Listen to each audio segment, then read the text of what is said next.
Welcome to the Degrees of Maternity podcast, your real dose of truth for the content creator.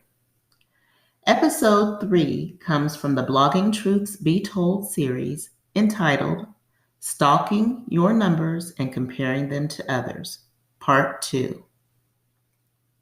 Today is a day for continuation, specifically continuation of the discussion from last week's Blogging Truths Be Told, Stalking Your Numbers and Comparing Them to Others.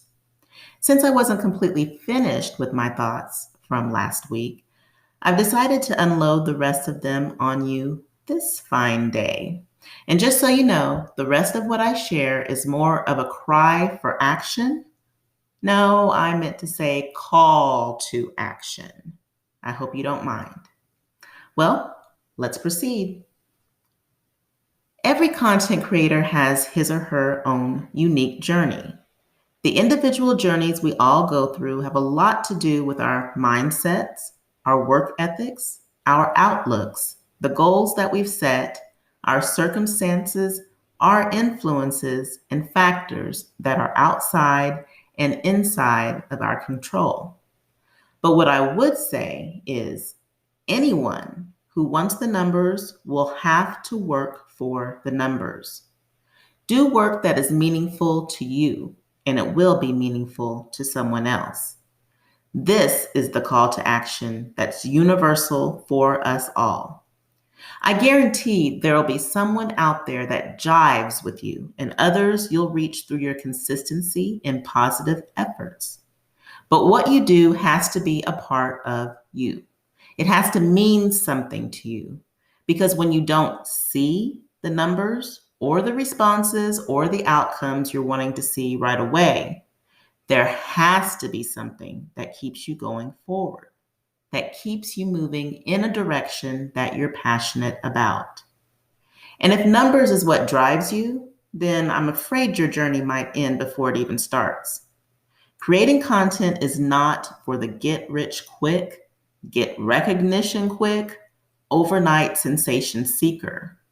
There's too much information overload for audiences and too much access to so many different outlets and platforms that there's rarely a way, unless you're at the exact place at the perfect time, to be an instant success as a content creator. For the most part, what it takes to get the numbers is a passion about what you're doing, knowing the why for what you're doing, and working extremely hard with a lot of stubborn persistence to keep pursuing growth. And when you grow in your purpose, your numbers will grow. It's just one of those fascinating phenomena that are truly hard to explain in words. You almost have to go through the experience in order for it to become real to you. Growth and the growing pains that come with it have a way of creating so many incredible aha moments that take you through a process of refining. So I just want to say that when you hear people telling you not to be concerned with your numbers, in theory, they're correct.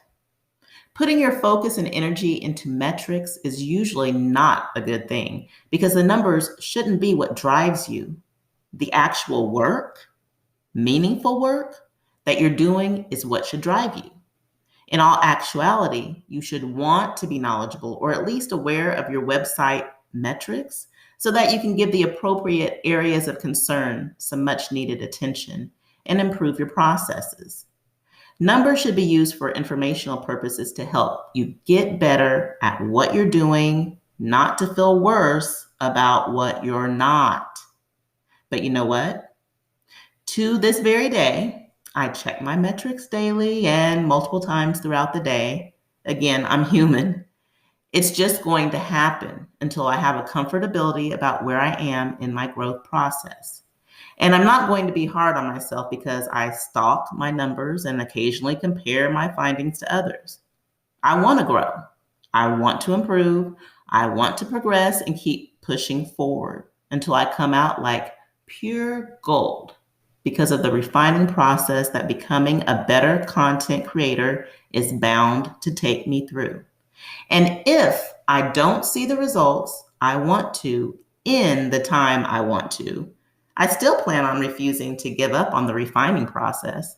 I'm just that stubborn and just that determined to succeed at what I'm doing here at Degrees of Maternity.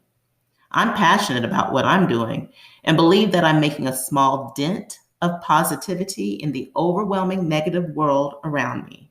Therefore, the daily drive becomes increasingly stronger within me.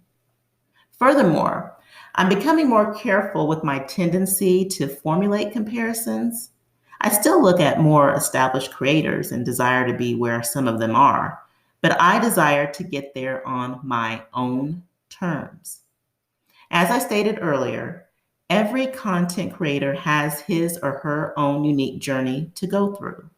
I'll never desire to have someone else's journey because what's for me is for me. And I won't trade my experiences for anyone else's. My experiences have gotten me to where I am today and developed me into the person I am today. So I'll rest contently in that. Now, my advice to anyone in a creative space who's vying for the attention of a very preoccupied world is to hang in there. Hard work with some perseverance and belief in what you're doing to make the world a more positive place to live in will work with time instead of against it. Don't give up. Keep plugging along, focusing on the process and the purpose for what you're doing. And your numbers will eventually come. And when they do, just make sure you're ready for the increasing level of responsibility and accountability that comes along with it. Why? Because your content matters in someone's life. Well, I sure hope you enjoyed episode 3. Check in next time for some more blogging truths. Until then.